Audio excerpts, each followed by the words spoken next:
harga minyak dunia melonjak lebih dari 2% setelah sebuah kapal kargo terkena proyektil di dekat Oman. Insiden itu memicu kembali kekhawatiran terhadap keamanan pelayaran di Selat Hormuz, jalur utama distribusi energi dunia. Di tengah meningkatnya ketegangan, harga minyak Brent ditutup di level $75,26 AS per barel, sementara WTI naik menjadi $71,92 AS per barel.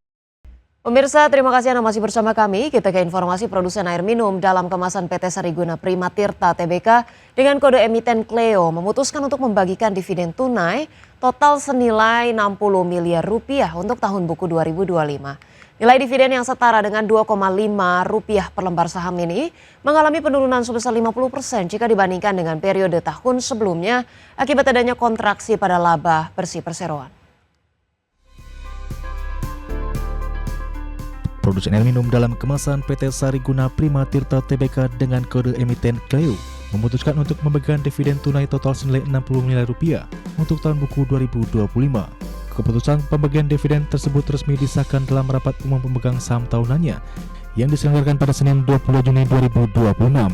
Alokasi dana untuk dividen tunai ini mengambil porsi sekitar 16% dari total raihan laba bersih tahun buku 2025 sebesar 381,8 miliar rupiah. Selanjutnya pihak pemegang saham menyepakati dana sebesar 1 miliar rupiah dialokasikan sebagai dana cadangan umum, sedangkan sisa laba senilai 320,8 miliar rupiah akan dibukukan sebagai saldo laba ditahan perusahaan.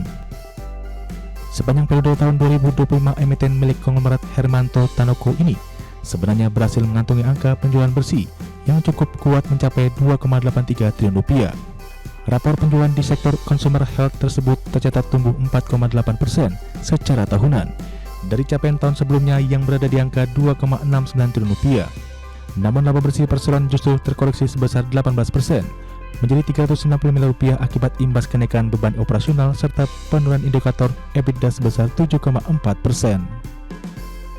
Penurunan keuntungan bersih tersebut otomatis membuat korporasi memangkas nominal dividen dari tahun buku 2024 yang saat itu mencapai 120 miliar rupiah atau 5 rupiah per saham. Di sisi lain, raihan laba kotor perusahaan terpantau bergerak stagnan di level 1,58 triliun rupiah dengan margin yang menyusut dari level 58% ke posisi 56%. Adapun berdasarkan jadwal resmi yang dirilis bursa, proses eksekusi pencairan serta pembayaran penuh dividen tunai kepada pemegang ekuitas akan rampung pada tanggal 20 Juli 2026 mendatang. Berbagai sumber untuk iDirectional. Pemirsa, PT Merdeka Gold Resources Tbk memberikan klarifikasi terkait rencana pencatatan Hong Kong Depository Receipts atau HDR di Bursa Efek Hong Kong. Perseroan menegaskan penerbitan HDR tidak dilakukan melalui penerbitan saham baru sehingga tidak menambah modal perseroan. PT Merdeka Gold Resources Tbk menetapkan harga maksimum penawaran Hong Kong Depository Receipts atau HDR sebesar $26,6 Hong Kong per HDR. Dengan rasio 1 HDR mewakili 10 saham perseroan, harga tersebut setara sekitar Rp6.118 per saham. Perseroan menjelaskan harga penawaran HDR mencerminkan diskon sekitar 10% dibandingkan harga penutupan saham perseroan di Bursa Efek Indonesia pada 24 Juni 2026.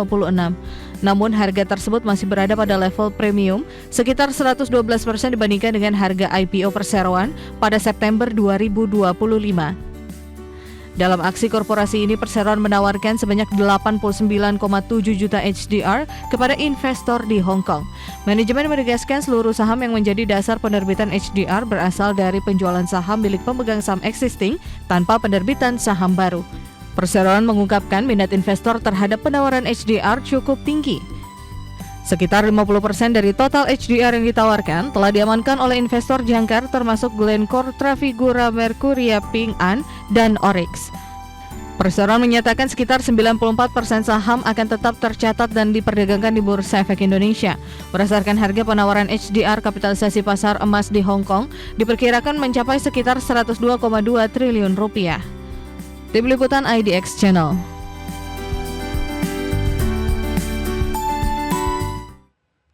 Pemirsa, PT Sunindo Pratama Tbk menetapkan pembagian dividen tunai sebesar 25 miliar rupiah untuk tahun buku 2025. Setiap pemegang saham berhak menerima dividen tunai sebesar Rp10,39 per saham. PT Sunindo Pratama Tbk atau Suni menetapkan pembagian dividen tunai sebesar Rp25 miliar untuk tahun buku 2025. Nilai tersebut setara dengan Rp10,39 per saham atau 13,01% dari laba bersih perseroan. Sepanjang tahun 2025, perseroan membukukan laba bersih sebesar Rp193,58 miliar. Dari jumlah tersebut, sebesar Rp1 miliar dialokasikan sebagai dana cadangan dan Rp166,2 miliar ditetapkan sebagai laba ditahan. Berdasarkan harga penutupan saham pada 24 Juni 2026 di level Rp645 per saham, pembagian dividen ini mencerminkan dividen yield sekitar 1,61%. Kebijakan dividen ini telah disetujui dalam rapat umum pemegang saham tahunan pada 22 Juni 2026. Kam dividen di pasar reguler dan negosiasi ditetapkan pada 30 Juni 2026, sedangkan ex dividen pada 1 Juli 2026. Adapun pembayaran dividen tunai kepada pemegang saham akan dilaksanakan pada tanggal 24 Juli 2026 dengan recording date pada 2 Juli 2026. Hingga akhir tahun 2025, perseroan memiliki saldo laba ditahan yang tidak dibatasi penggunaannya sebesar Rp552,43 miliar. Sementara total ekuitas perseroan tercatat mencapai Rp863,13 miliar. Tim Liputan IDX Channel.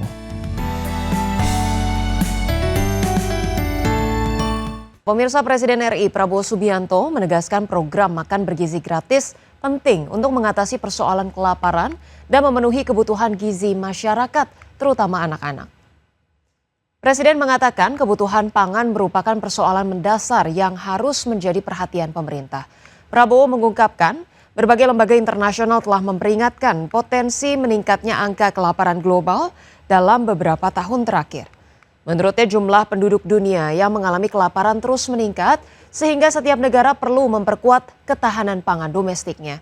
Ia mengatakan Indonesia saat ini berada dalam posisi yang lebih baik karena produksi pangan nasional mengalami peningkatan dan mulai mencatatkan surplus pada sejumlah komoditas.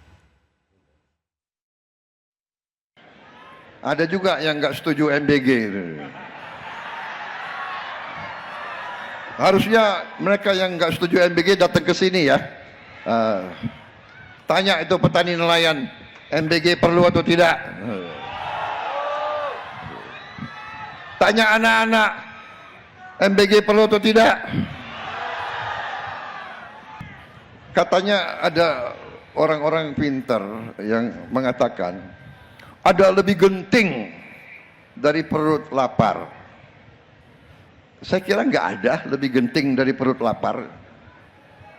Orang perut lapar itu kalau nggak segera diisi.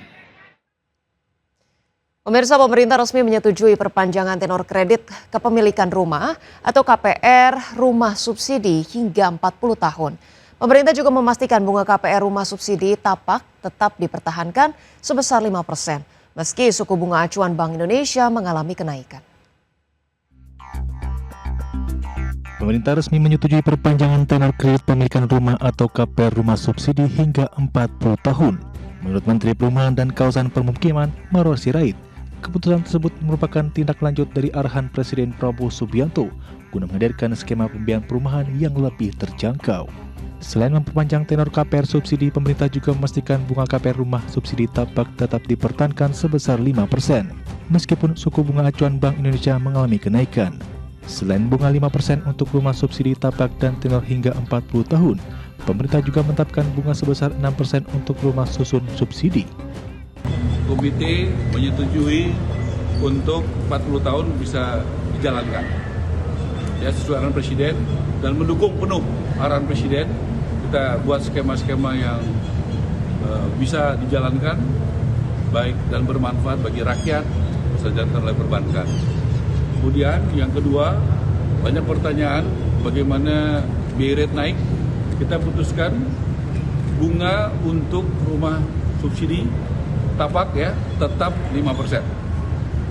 Ya, jadi kita konsisten bagaimana program arahan Presiden Prabowo, rumah subsidi tetap bunganya 5%.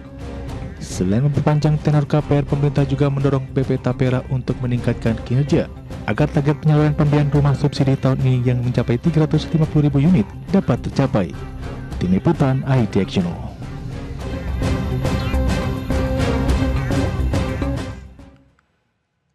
Pemirsa, Badan Pengelola Tabungan Perumahan Rakyat atau BP Tapera menyebutkan skema kredit pemilikan rumah subsidi dengan masa cicilan hingga 40 tahun akan memperluas jangkauan penerima manfaat rumah subsidi karena kemampuan bayar masyarakat menjadi lebih baik. Menurut Komisioner BP Tapera Heru Pudio Nugroho, dengan masa cicilan yang lebih panjang, angsuran rumah subsidi diperkirakan menjadi jauh lebih ringan, yakni sekitar Rp500.000 hingga Rp700.000 per bulan.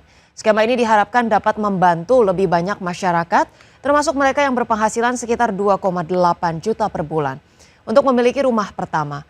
Heru memastikan aturan terkait tenor KPR 40 tahun saat ini sedang dalam tahap finalisasi.